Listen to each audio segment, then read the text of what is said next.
So, we're just about to take a walk through Chignal and Mashbury Community Orchard. And the tree in the centre of the picture is a mulberry tree. The one where the leaves have gone from a beautiful green to a fading lime stroke yellow. The only other place, two other places I've seen mulberries are opposite Westminster Tube Station and in a garden of a house I was working in as a plasterer. And they are so delicious and so sweet and so delicate, which is why you don't see them on the supermarket shelves. Now all of these trees, I'm going to show you a listing of them on the back of the sign that we started this part of the video with. These are pears, and I have to say they're still quite hard. They've been left on purpose.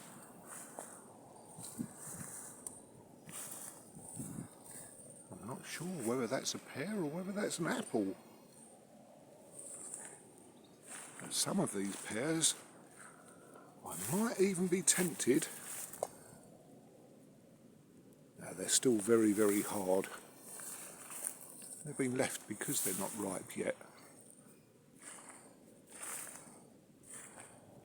And all of these are old varieties that haven't been deemed to be commercially successful or viable.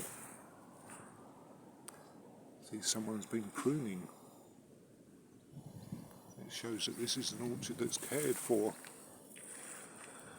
And these trees without fruit, I suspect, are apples that have been picked and harvested. And there are some here that have been left. Nature's bounty. And something you don't see, something you don't get in the supermarket, is the scent of all of these beautiful, beautiful fruit trees. And over there are quinces. We'll come to those in a moment. This is a council air monitoring station to monitor the air quality, not only from the landfill that's seeping up into the air, but also we're directly under the flight path to Stansted Airport. I suspect that's something to do with why the air quality is monitored. How fortunate are we?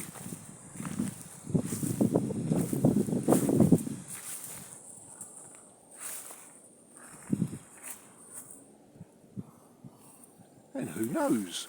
Spoilt for choice, but I might well be taking an apple as a reward for the walk along here. I'm not sure which ones to take. I remember one visit to this lovely, lovely orchard with my youngest son. We sat down and we did a trial of all of the fruit that were remaining around about this time of year.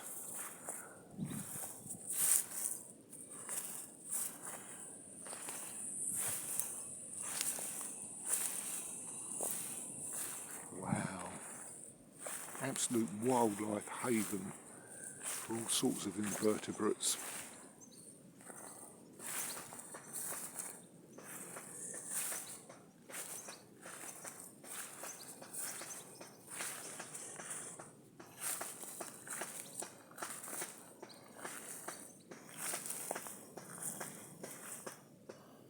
And all of these fruits, these pears, these apples, these quinces, you never see on a supermarket shelf.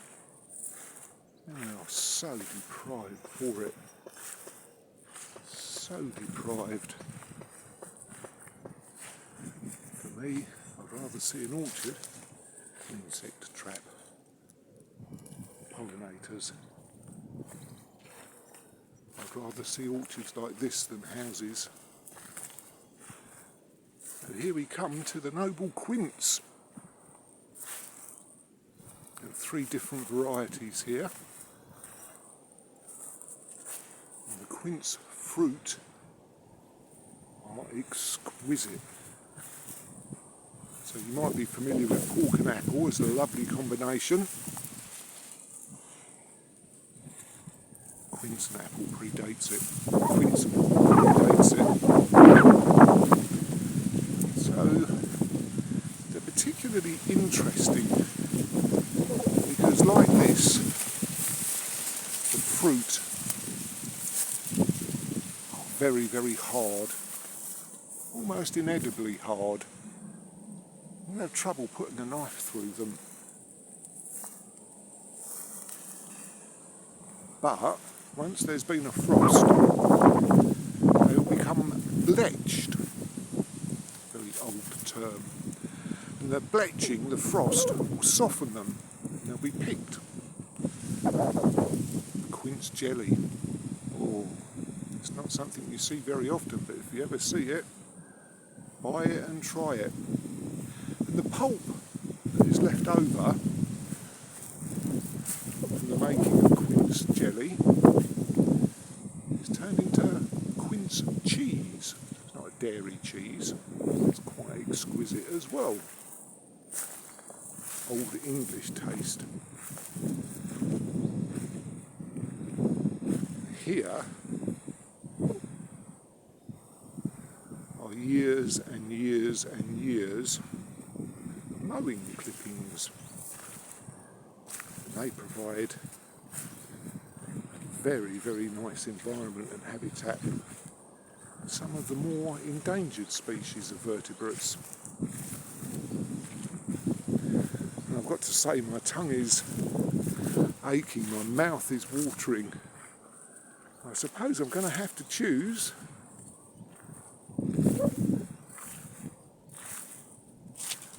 an apple to eat, aren't I? I wonder.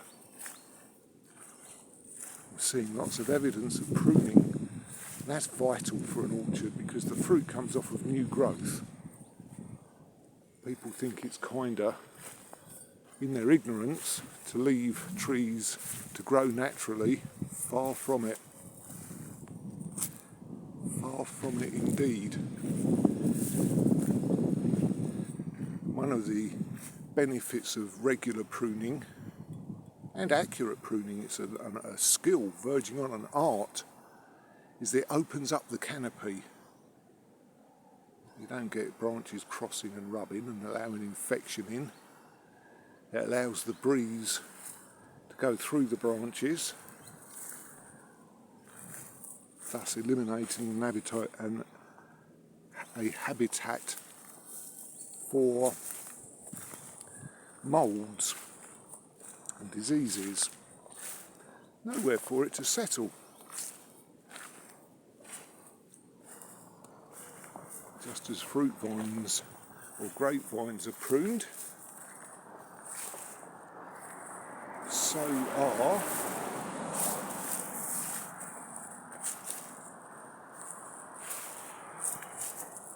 orchards. So hopefully you're able to see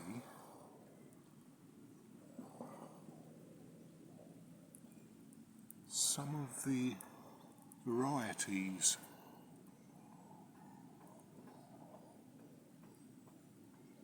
and their specific uses as well.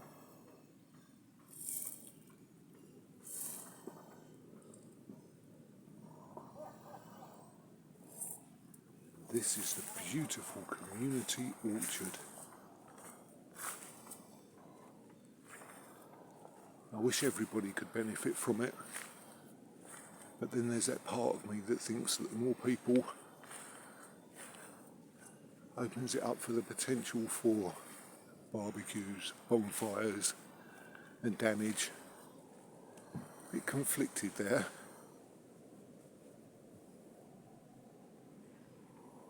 This is a place where my soul feels at rest.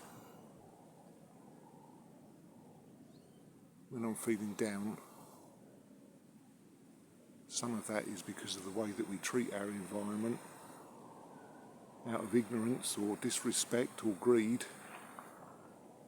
When I come here and I see the large companies, the large tarmac, and the local community have achieved something to redress that balance, it helps to soothe my soul.